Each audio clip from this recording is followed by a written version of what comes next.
Hi babes, welcome back to my channel Ramala Shifam. The next Prince episode 5. First சீனில் கனினை காட்டுறாங்க. அவன் காலையில் எழுந்திரிச்சு ரெடி ஆகிட்டு இருக்கான். அவனுடைய பட்லர் அவனுக்கு ஹெல்ப் பண்ணிக்கிட்டு இருக்கான். அங்கே இன்னொரு பட்லர் வந்து எல்லாரும் ரெடி ஆகிட்டாங்க, உங்களுக்காக தான் வெயிட் பண்ணிகிட்டு இருக்காங்க, வாங்க அப்படின்ற மாதிரி கூப்பிட கனின் கீழே இறங்கி வரான். அப்போ ஏவாவை மீட் பண்ணுறான். ஏவா இவகிட்ட எப்பயும் போல் நல்லா பேசுகிறான், ரொம்ப ஸ்வீட்டாக பேசுகிறான்.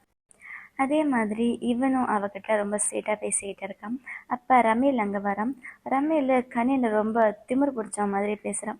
அன்னைக்கு அவனுடைய வீட்டுக்கு போகும்போது மட்டும் ரொம்ப நல்லா பேசினான். ஆனால் இங்கே மறுபடியும் பழைய மாதிரி ரொம்ப திமிராக பேசுகிறான். அவன் பேசிட்டு போக ஏவா அவனை பார்த்து அவன் கிடக்கிறான், அதெல்லாம் நீ கண்டுக்காத அப்படின்னு சொல்கிறான். அப்புறம் எல்லாரும் அங்கே மீட்டிங்க்கு போகிறாங்க. ராஜா உட்காந்துருக்காரு. இன்னும் கொஞ்ச நாளில் ராயல் காம்படிஷன் நடக்க போகுதில்ல, அதனால் உங்களோட ஒப்பீனியன்ஸ் எதுவாக இருந்தாலும் சொல்லுங்கள் அப்படின்னு கேட்க ரம்மிலோடைய அப்பா இருக்கார்ல, அவர் எந்திரிச்சு ஏவா பார்ட்டிசிபேட் பண்ணக்கூடாது, ஏன்னா இது வரைக்கும் நம்ம காம்படிஷனில் கேர்ள்ஸ் யாருமே கலந்துக்கிட்டது கிடையாது, ஸோ ஏவாவை பார்ட்டிசிபேட் பண்ண விடக்கூடாது அப்படின்னு சொல்ல ஏவாவுடைய அப்பா எந்திரிக்கிறாரு. ஜெண்டர்லாம் எதுக்கு நீங்கள் இதில் கொண்டு வரீங்க, அவளும் ஒரு வாரிசு தானே, அவளும் இதில் பார்ட்டிசிபேட் பண்ணணும் அப்படின்னு சொல்ல ரமேலுடைய அப்பாவுக்கும் ஏவாவுடைய அப்பாவுக்கும் ஒரு சின்ன வாக்குவாதம் நடக்குது. அப்போ ராஜா கடுப்பாயிட்டு நான் இங்கே ஒருத்த உட்காந்துருக்கேன் தெரியுமா, அந்த மாதிரி கோவமாக கேட்க 2 பேரும் ராஜா பார்த்து சாரி சொல்கிறாங்க.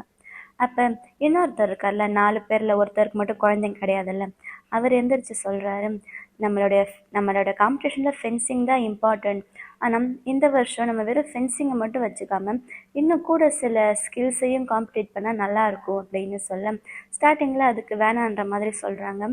அப்புறம் கனினுடைய அப்பா அதுக்கு ஓகே சொல்கிறாரு. வெறும் ஃபென்சிங் மட்டும் இல்லாமல் கூடவே ஆர்ச்சரி, குவிஸ் இந்த மாதிரி மற்ற ஸ்கில்ஸ்லையும் காம்படிட் பண்ணால் நல்லாயிருக்கும் அப்படின்னு சொல்ல இதெல்லாம் ரமீலோடைய அப்பாவுக்கு பிடிக்கலை. அவர் ரச்சட்டா தானே அவர் பேர், அவர் எந்திரிச்சு இதென்ன புதுசாக இருக்குது, இத்தனை நாள் நம்ம இதெல்லாம் பண்ணலையே, எல்லாம் புதுசு புதுசாக சொல்லிட்டு இருக்கீங்க, அதெல்லாம் வேண்டாம் அப்படின்ற மாதிரி அவர் எல்லாத்துக்கும் அப்போஸ் பண்ணிகிட்டு இருக்கார். அப்போ ராஜா சொல்கிறாரு, எது எப்படியோ இந்த வருஷம் காம்படிஷன் ரொம்ப ஸ்டஃப்பாக இருக்க போகுது, அதில் வெறும் ஃபென்சிங் மட்டும் இல்லாமல் நீங்கள் சொன்ன மாதிரி மற்ற சில காம்படிஷன்ஸ் இருக்க போகுது, ஸோ அனௌன்ஸ் பண்ணிடுங்க, கூடிய சீக்கிரம் இந்த ஃபென்சிங் காம்படிஷன் நடக்க போகுது அப்படின்னு சொல்கிறாரு. அப்புறம் மீட்டிங் முடிஞ்சிடுது, எல்லோரும் அங்கேருந்து வந்துடுறாங்க. அப்புறம் கனின்னு சரணுக்கு டெக்ஸ்ட் பண்ணிக்கிட்டே இருக்கான்.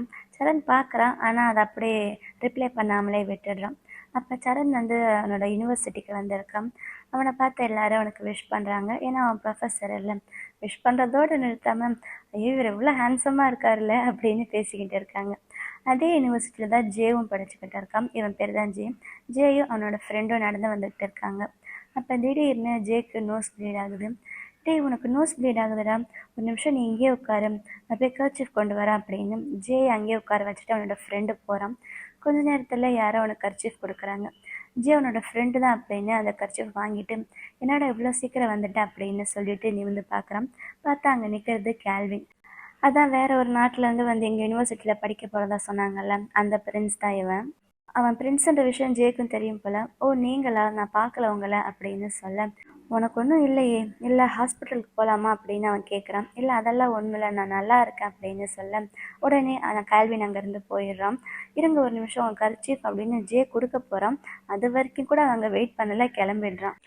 அடுத்த சீனில் கேல்வின் சரணை பக்கம் வந்திருக்கான். சரண் அவன் கையில் ஒரு ஸ்கிரிப்டை கொடுத்துட்டு அவங்ககிட்ட பேசிக்கிட்டு இருக்கேன். கேல்வின் சொல்கிறான், நீங்கள் என்ன பேர் சொல்லி மட்டும் கூப்பிடுங்க, நான் ஒரு ஃப்ரெண்ட்ஸுன்ற விஷயம் இங்கே யாருக்கும் தெரிய வேணாம் அப்படின்னு அவங்க 2 பேரும் பேசிக்கிட்டு இருக்கேன். கதை ஓப்பன் பண்ணிவிட்டு ஜே உள்ளே வரான். ஜே சரணை பார்த்து இந்த வருஷமும் நான் தான் ப்ரெசிடெண்ட்டாக இருக்க போகிறேன்னு சொல்கிறாங்க, அதான் நம்ம 2 பேரும் சேர்ந்து ஒர்க் பண்ணலாம் அப்படின்னு சரண் கிட்ட பேசிக்கிட்டு இருக்கான். அப்போ சரண் கேல்வினை ஜேக்கு இன்ட்ரடியூஸ் பண்ணி வைக்கிறான். இதுதான் கேல்வின், இனிமேல் இவர் நம்ம யூனிவர்சிட்டியில் ப்ரொஃபஸராக இருக்க போகிறாரு, நீ ஒரு வேலை பண்ணு, இவரை கூட்டிகிட்டு போய் நம்ம யூனிவர்சிட்டி ஃபுல்லாக சுற்றி காட்டு அப்படின்னு அனுப்பி வைக்கிறாரு. நான் கூட கேல்வின் இங்கே படிக்க தான் வந்திருக்கேன்னு நினச்சேன், ப்ரொஃபஸர் போல் ஆகணும். ஜே கேல்வினை கூப்பிட்டு போய் அந்த யூனிவர்சிட்டி ஃபுல்லாக சுற்றி காட்டுறான். எது எது புதுசாக கட்டினது, எது ரெனோவேட் பண்ணியிருக்காங்க, அந்த யூனிவர்சிட்டியோட பேர் புகழ் எல்லாத்தையும் சொல்லி இன்ட்ரடியூஸ் பண்ணிக்கிட்டு எல்லாத்தையும் காமிச்சிட்டு சுற்றி பார்த்துக்கிட்டு இருக்காங்க.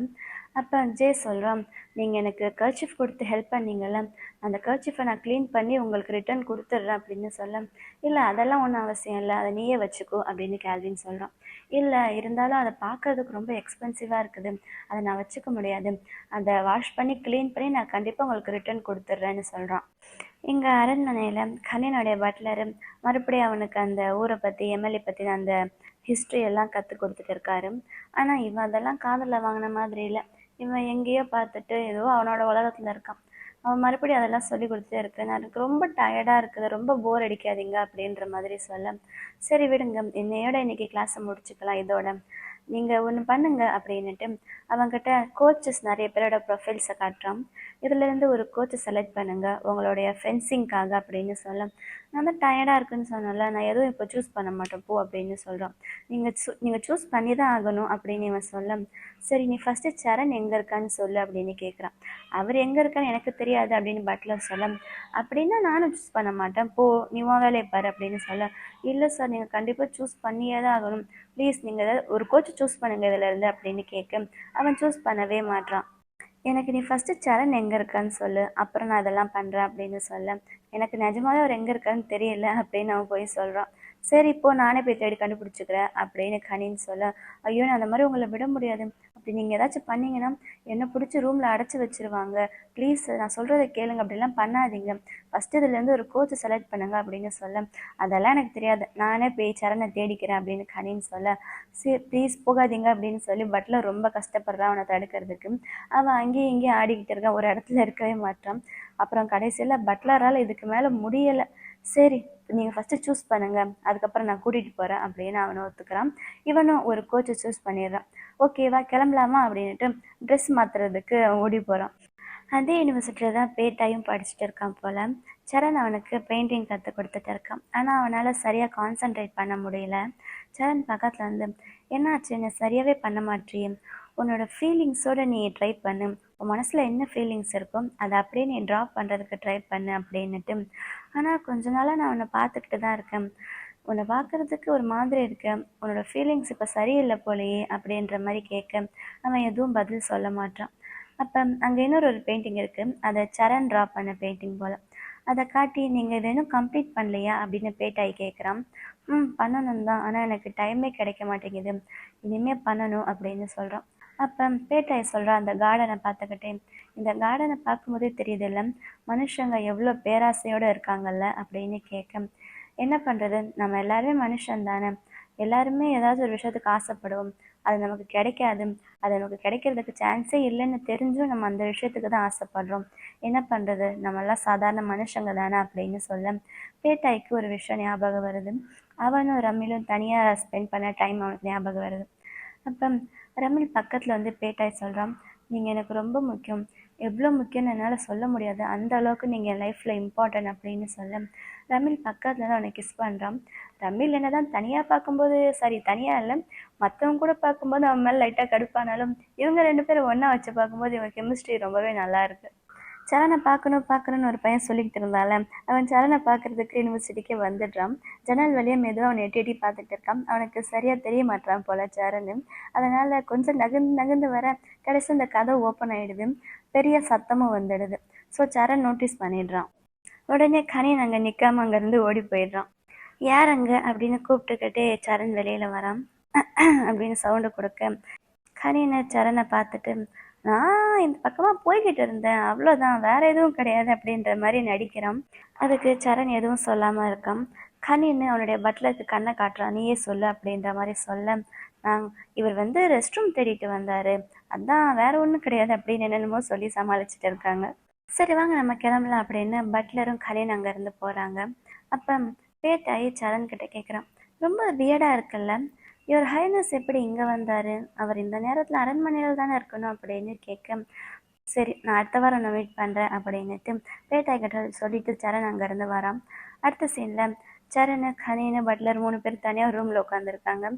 அப்போ சரண் கிட்ட கேட்குறான், கனின்னு நீங்கள் இங்கே என்ன பண்ணுறீங்க, நீங்கள் அரண்மனையில் தானே இருக்கணும் அப்படின்னு கேட்க, நீ இங்கே என்ன பண்ணுற, நீ அங்கே தானே இருக்கணும் அப்படின்னு சொல்ல, நான் ஒரு ப்ரொஃபஸர், நான் இங்கே ஒர்க் பண்ணுறேன், நான் இங்கே தான் இருப்பேன் அப்படின்னு அவன் சொல்ல, பேட்டாய் இங்கே என்ன பண்ணுறான் அவன் கூட அப்படின்னு சரண் கிட்ட அவன் கேட்க, பேட்டாய் என்னுடைய ஸ்டூடெண்ட்டு, எங்கள் ஸ்பெஷல் கிளாஸ் போயிட்டு இருக்கு அப்படின்னு சொல்கிறான்.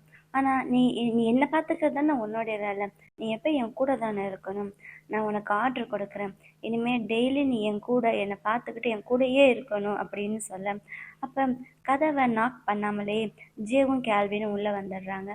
சரண் அவங்கள பார்த்து, இங்கே என்ன பண்ணுறீங்க நீங்கள் அப்படின்னு கேட்க, உடனே அங்கேருந்து வெளியில் போயிடுறாங்க. அப்போ சரண் சொல்கிறோம், இங்கே நடந்த இந்த விஷயம், இப்போ நம்ம பேசின இந்த விஷயம் எதுவும் வெளியில் போகக்கூடாது, இதை பற்றி நம்ம அப்புறமா பேசலாம் அப்படின்ட்டு அங்கேருந்து சரண் போக போகிறோம். போகிறதுக்கு முன்னாடி கேல்வினை பற்றியும் கேல்வின் இந்த யூனிவர்சிட்டிக்கு வரதை பற்றியும் யாருக்கிட்டையும் சொல்ல வேண்டாம் அப்படின்ட்டு அங்கேருந்து சரண் போயிடுறான். அடுத்த சீனில் சரண் எல்லாருக்கும் பெயிண்டிங் கிளாஸ் எடுத்துகிட்டு இருக்கான். அந்த பெயிண்டிங் கிளாஸில் கனின் உட்காந்துருக்கான், கனினுடைய பட்லர் எல்லாருமே உட்காந்துருக்காங்க. அப்போ எல்லாரும் ட்ராயிங் பண்ணுறத சரண் பார்த்துக்கிட்டே வரான். கனின் மட்டும் அவனோட பெயிண்டிங்கை காட்ட மாட்டான், மறைச்சிக்கிறான். ஆனால் எப்படியோ சரண் அதை பார்த்துடுறான். அதை பார்த்ததுக்கப்புறம் அவனுக்கு ஒரே சிரிப்பாக இருக்குது. ஏன்னா அவனுக்கு ட்ராயிங் பண்ணவே தெரியல, என்னமோ பண்ணி வச்சுருக்கான். சரண் சிரிக்கிறத பார்த்துட்டு கனின்னு சொல்கிறான், எல்லாருமே எல்லா விஷயத்தையும் பர்ஃபெக்டாக இருக்க மாட்டாங்க, நான் மட்டும் என்ன எல்லாத்தையும் பர்ஃபெக்டாக இருக்க முடியுமா அப்படின்ற மாதிரி கேட்க, அதுக்கு சரண் சொல்கிறான், என்ன பண்ணுறது, நீங்கள் ஃப்ரெண்ட்ஸு, நீங்கள் எல்லாத்தையும் பர்ஃபெக்டாக இருந்து தான் ஆகணும், கற்றுக்கிட்டு தான் ஆகணும் அப்படின்னு சொல்கிறோம். சரி நீங்கள் கிளம்புங்க, உங்களுக்கு லேட் ஆகிடுச்சு அப்படின்னு சொல்ல, கனின் அவன் பேச்சை கேட்க மாட்டான். நான் யார், நான் ஃப்ரெண்ட்ஸ் தானே, நான் சொல்கிறத நீ கேட்டு தான் ஆகணும், நீ என் கூட வா, நீ என் கூடவே இருந்து என்னை பார்த்துக்கணும், அதுதான் உன்னோட டியூட்டி, என் கூட வா அப்படின்னு கூப்பிட்றான். ஆனால் சரண் தான் இங்கே யூனிவர்சிட்டியில் இருக்கான்ல, அவனோட வேலையை விட்டுட்டு வரமாட்டேன் அப்படின்னு, நான் வரமாட்டேன்னு சொல்லிடுறான். கனின் கடுப்பாக கோச்சுக்கிட்டு அங்கேருந்து வந்துடுறான். அடுத்த சீனில் சரணோட ஃப்ரெண்டு வேதிஷ் இருக்கான்ல, அவனுக்கு அவன் ஒரு அசைன்மெண்ட் கொடுத்துருந்தான்ல, அதான் கனியோடைய அப்பாவை தேடி கண்டுபிடிக்க சொல்லி. ஸோ அவரோட அப்பாவோட ஃபோட்டோ வச்சுக்கிட்டு அவன் எல்லாருக்கிட்டையும் கேட்டுக்கிட்டு இருக்கான். யாருமே தெரியாத அப்படின்னு தான் சொல்லிட்டு இருக்காங்க. அப்போ அங்கே ஒருத்தவன் பாப்கார்ன் விற்றுக்கிட்டு இருக்கான். அவன், இவரா, ஆ தெரியும் அப்படின்ற மாதிரி சொல்கிறான், தெரியாது அப்படின்ற மாதிரி சொல்கிறான்.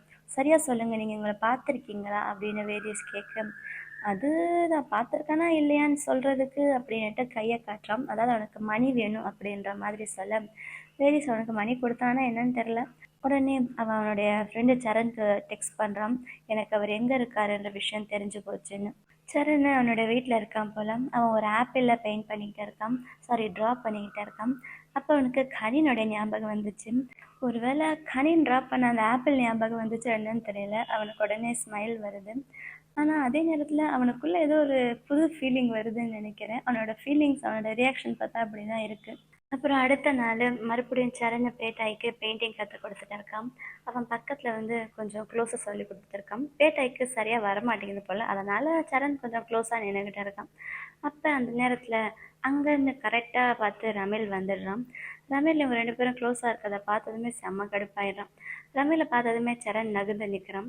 ரமேல் பக்கத்தில் வந்து பேட்டாயோட கையை பிடிச்சி அங்கேருந்து வெளியில் கூட்டிகிட்டு போயிடுறான். கோவமாக இழுத்துட்டு போகிறான். போய் அவனை செவுத்துக்கிட்ட தள்ளி நிற்க வச்சுட்டு, நீ என்ன நினச்சிட்டு இருக்க, நீ யாருக்கு, நீ யாரோடைய ஆளுன்னு தெரியும்ல, நீ யாருக்கு பிலாங் பண்ணுறன்னு தெரியும்ல அப்படின்னு கேட்க, அதுக்கு பேட்டை, தெரியும், நான் உங்களுடைய ஆள், நான் உங்களை தான் பிலாங் பண்ணுறேன் அப்படின்னு சொல்ல, பின்ன என்ன இந்த மாதிரிலாம் பண்ணிக்கிட்டு இருக்கா அப்படின்னு கேட்குறான்.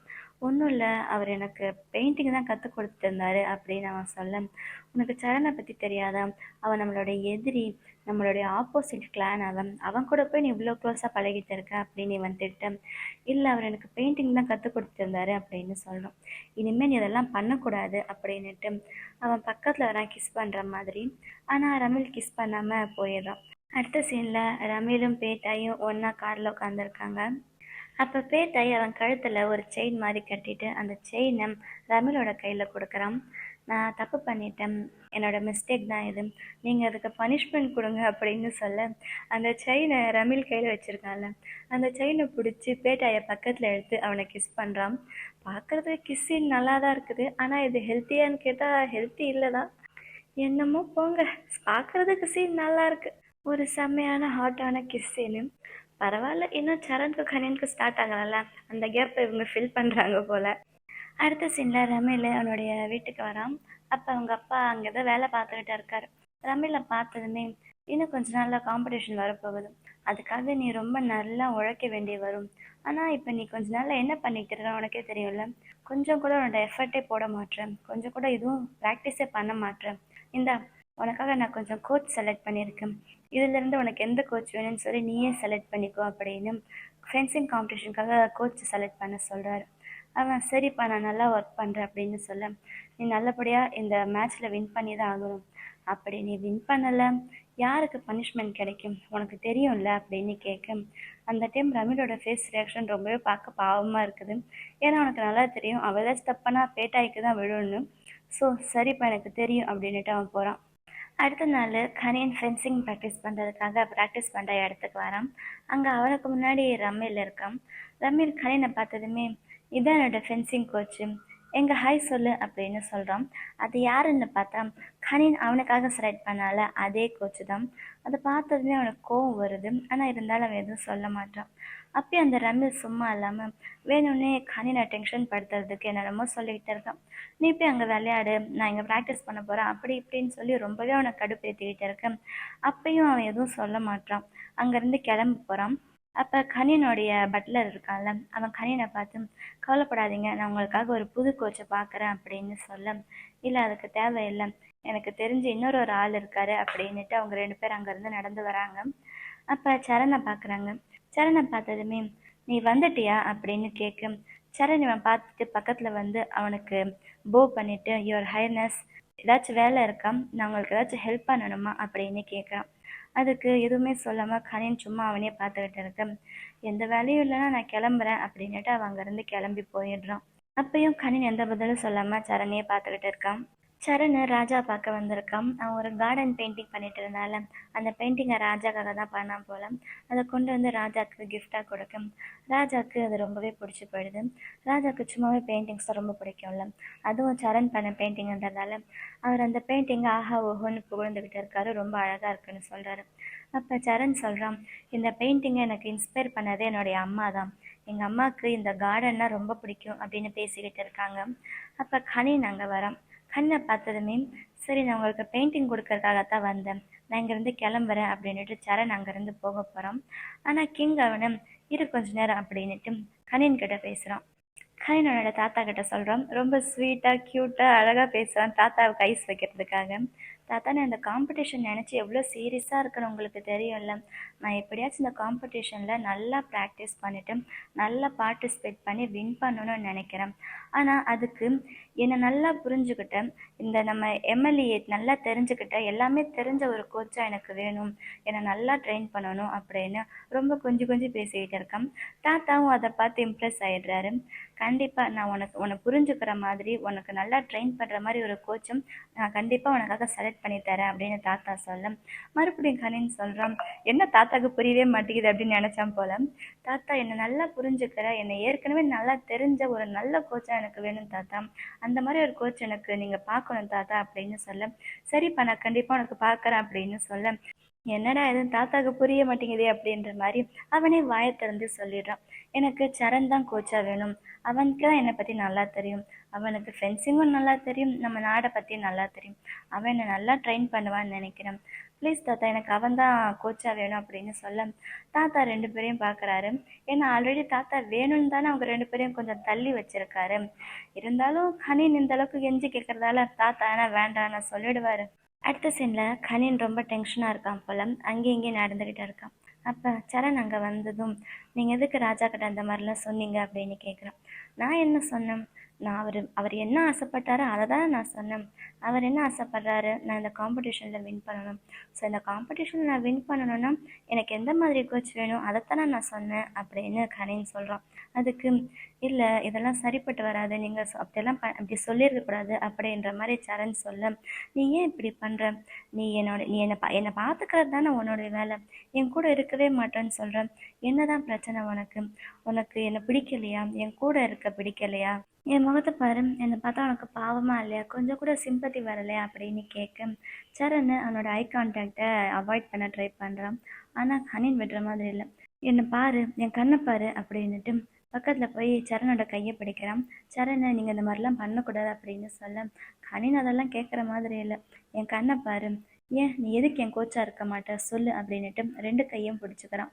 அப்போ சரண் சொல்கிறான், நான் மற்றவங்க முன்னாடி ஃபென்சிங் பண்ண முடியாது, ஆனால் நான் உங்களுக்கு கோச்சாக இருக்கிறதுக்கு ஒத்துக்கிறேன், ஆனால் இப்போவே ஒரு விஷயம் சொல்லிடுறேன், நான் என்னோடய லைனை க்ராஸ் பண்ணால் அதுக்காக நான் இப்போவே மன்னிப்பு கேட்டுடுறேன் அப்படின்ட்டு அங்கேருந்து வந்துடுறான்.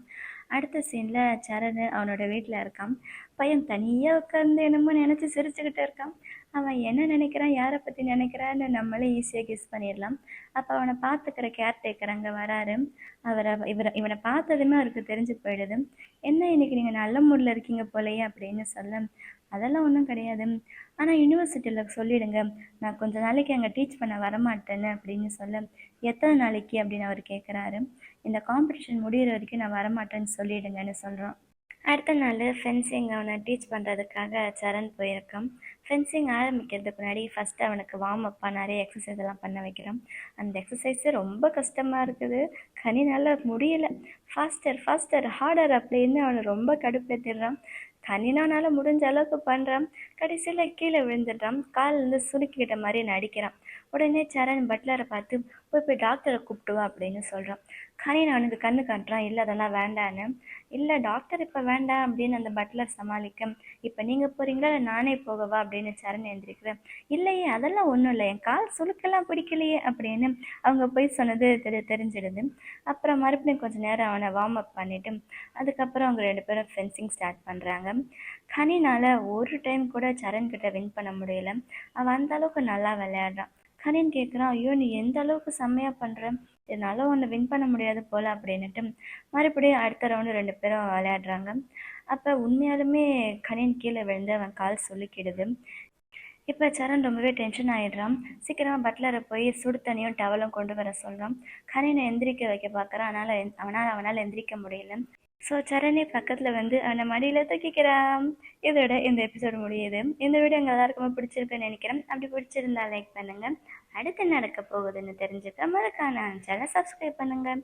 லவ் யூ பேப்ஸ், பாய். இந்த வீடியோ ஃபுல்லாக வளர்ந்துருக்குன்னு தெரியும், மன்னிச்சுக்கோங்க.